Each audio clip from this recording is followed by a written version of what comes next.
It'll explain everything. I want you to suck it. Yo, what's up, guys? It's your boy, Benny. The biggest problem that I have with the Republican Party is that they don't reflect their voters. The Republican Party that I meet in the street, the Republican Party that I meet when I'm out to dinner with my family and people come up and talk, the Republican Party that I see when I go give a speech or when I'm just reading the comments on this channel, are the type of people that actually wish to save this place, that have fundamental moral values, that have truly strongly held beliefs, and who want to see the lies called out, who want to be apologized to by the corporate press and by the Democrat Party for the lies that they have told us. Lies about COVID, lies about Russian disinformation, lies about Hunter Biden's laptop, all to protect their true masters, who are the elites and the powerful, all the people on Jeffrey Epstein's planes, right? And there's only one candidate that is regularly and effusively going to the faces of reporters and pushing it back into their face, flipping the script and making them choke on their own words. And ladies and gentlemen, there is this clip out today that is breaking, like right now. We just posted it, of Vivek Ramaswamy. We just posted it like a few minutes ago. And so it's absolutely going thermonuclear. It's 2,000 retweets in like a few minutes, where he flips the script and he actually looks all these reporters in the eyes. These reporters follow him around, the gaggle of reporters follow him around everywhere. And he looks them in the eyes and he's like, is Hunter Biden's laptop real? Did you lie about Trump-Russia collusion? Did COVID leak from a lab? And the reaction from the reporters, I say in the tweet, it's silence. It's actually worse than silence. Get a load of this clip. It is totally worth the watch to see exactly how much more you should hate our corporate media than you already do. You probably already dislike them, but man, you don't dislike them enough. Watch. If this is okay, and I'm just kind of curious on the previous question that you those 4 things that were provably false. Yes. That were in the, and I'm just kind of curious. I know some of these guys, we've been following some of you guys. I'm curious if there's any national media who actually believe that they were wrong, that those were wrong. Actually, it's a good question, Eddie. So Eddie's one of the, you guys are colleagues, 2 of the top state reps here, and I think that's a good thing to be curious about. Just by show of hands, who here is willing to admit that the Trump-Russia collusion hoax was indeed incorrectly reported by the mainstream media? Is there anybody here able to admit that that was incorrect reporting? It wouldn't be really appropriate for us to answer a question like that. Why not? Why would that be inappropriate? I think it would be inappropriate. What's inappropriate is lying to the public. We're doing our job asking you. Was the public lied to, or did the media report on this set of facts that were provided? So that's a fair question. I actually think that the public was lied to long after the media systematically still understood that this was the product of the Steele dossier. The Steele dossier was a piece of Russian disinformation provided by the Hillary Clinton campaign that was served up to the federal government as a basis for issuing a FISA warrant to then potentially infiltrate a member of the opposition party.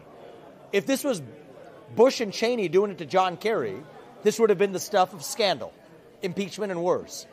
And yet, I think it was an intentional lie that the media said that account, which we now know to be true, was actually the Russian disinformation. Now, Shauna, I would be charitable in my interpretation of that if it were just one instance. Let me give an easier one.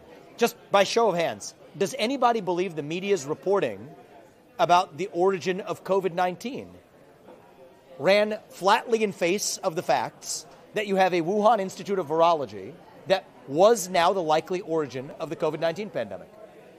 You all said that it wasn't for a long time. By show of hands, was the Wuhan lab the likely origin of the COVID-19 pandemic? Everybody, media or not.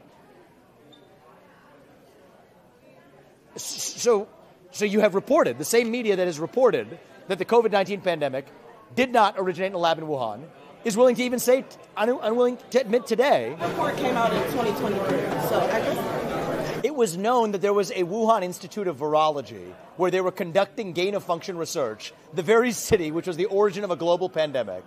And yet the media's explanation was that somehow it could have been any source other than actually having started in a lab. I just think that that's systematically unacceptable. The Hunter Biden laptop. Is the Hunter Biden laptop story, as reported by the New York Post, which was shut down, had the Twitter account locked for anybody who is even sharing the story of the Hunter Biden laptop found on the eve of the last election. The media reported that it was Russian disinformation on the eve of that election. Does anyone here agree that the Hunter Biden laptop story, as reported by the New York Post, was indeed accurately reported and was not Russian disinformation, but was in fact a factually owned laptop of Hunter Biden? I mean, you got to, man. I mean, your paper reported it. Does everybody else seriously not believe that? I mean, I believe that Hunter Biden is suing Rudy Giuliani over the laptop, so I don't think that's... So you don't believe, so you think that it actually was the product of Russian disinformation, as was reported by the media? That was the basis for suppressing this at the time? Over the Hunter Biden case, yeah. I'm not sure why we're talking about that. Because it was election interference on the eve of the last election. And I think there's the same kind of election interference happening this time around. And I think it's happening, the early waves of it, with respect to the treatment of my candidacy. And I think that is likely to be a major problem heading into the next year unless we're able to openly and transparently acknowledge the mistakes of the past. Without acknowledging the mistakes of the past, I think we are destined for an even more dangerous future. And I do not want to see a repeat of what happened in the 12 to 15 months leading up to January of 2021. I don't want to see that in this country. And I worry we're on a path to far worse than that until we have accountability 360 degrees for the mistakes that were made in that lead up. And the Hunter Biden laptop story and its suppression, Shauna, I do believe was a key part of the lead up to that. I think the suppression of the origin of COVID and the origin of the pandemic was a key part of the lead up to what happened in January of 2021. I think that the systematic suppression of speech in this country, even about debating the lockdowns, was a key part of what culminated in January 6, 2021. And as somebody who's looking to lead this country and hopefully, dare I say, reunite this country, I think it is critical, it is vital to the future of this country that we not repeat those same mistakes, and yet that's exactly what I'm seeing play out in slow motion, hiding in plain sight.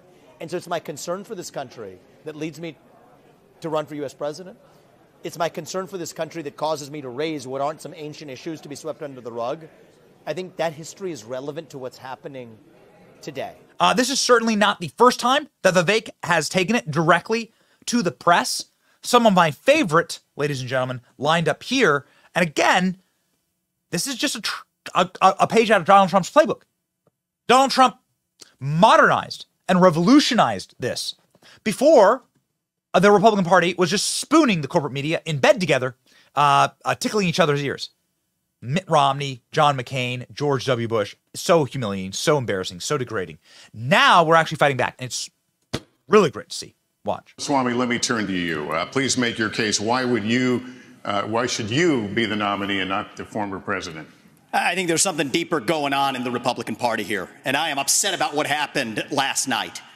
We've become a party of losers at the end of the day. It was a cancer in the Republican establishment. Let's speak the truth. I mean, since Ronna McDaniel took over as chairwoman of the RNC in 2017, we have lost 2018, 2020, 2022, no red wave that never came. We got trounced last night in 2023. And I think that we have to have accountability in our party. For that matter, Ron, if you want to come on stage tonight, you want to look the GOP voters in the eye and tell them you resign, I will yield my time to you. And frankly, look, the people there cheering for losing in the Republican Party.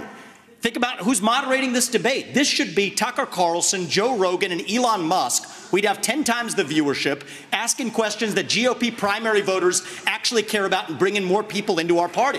You think the Democrats, and we've got Kristen Welker here, you think the Democrats would actually hire Greg Gutfeld to host a Democratic debate? They wouldn't do it. And so the fact of the matter is, I mean, Kristen, I'm going to use this time because this is actually about you in the media and the corrupt media establishment. Ask you, the Trump-Russia collusion hoax that you pushed on this network for years, was that real or was that Hillary Clinton made-up disinformation? Answer the question. Go. Mr. Ross. Sorry. This is how we get our country back. We need accountability because this media rigged the 2016 election. They rigged the 2020 election with the Hunter Biden laptop story. Mr. Ramaswamy, and they're going to rig this election. Your time is up. Accountability. Let me turn to Governor Christie. Deliver a major surprise. Right. Because many of our supporters are first-time supporters, and I think we're going to, frankly, make a lot of the media's. All I'm saying, one more thing I would say I'm looking forward to is I want to have a conversation, because the historical pattern with the media is lie, lie, lie again. When proven to have lied, hide from accountability. from the Hunter Biden laptop story to the origin of COVID to the Trump-Russia collusion hoax that never was. I'm still waiting for one honest anchor in the mainstream media to just look their own audience in the eye and say, hey, I apologize. We lied to you, we got it wrong, and we'll never have this happen again. I challenge your guy, Alex, who likes to write, I would say clickbaity headlines to say at least you're from a new generation of leadership. Go ahead and step up, and maybe you can do it. Or maybe, Catherine, I bet on you sooner to do it. But somebody needs to actually, from the next generation, heal that divide of trust between the media and the people. I'll look forward to having that conversation with the media with what happens on January 15th. It'll be a surprise. They'll try to sweep it under the rug, try to minimize the importance of Iowa, and try to set the same narrative they have been. And I think that we need to use every occasion we have to at least rebuild trust with the American public to say, here's the narrative we've set, here's where we were proven wrong, and here's where we own accountability. That's what I would say. Thank you. Thank you. Thank you. Consider it. It'd be good for you. Condemn white supremacy and white nationalism. I mean, who are you with? It's a Washington Post. All right, so potato, okay. Of course, I condemn any form of vicious racial discrimination in this country. But I think that the presumption of your question is fundamentally based on a falsehood that really is the main form of racial discrimination we see in this country today.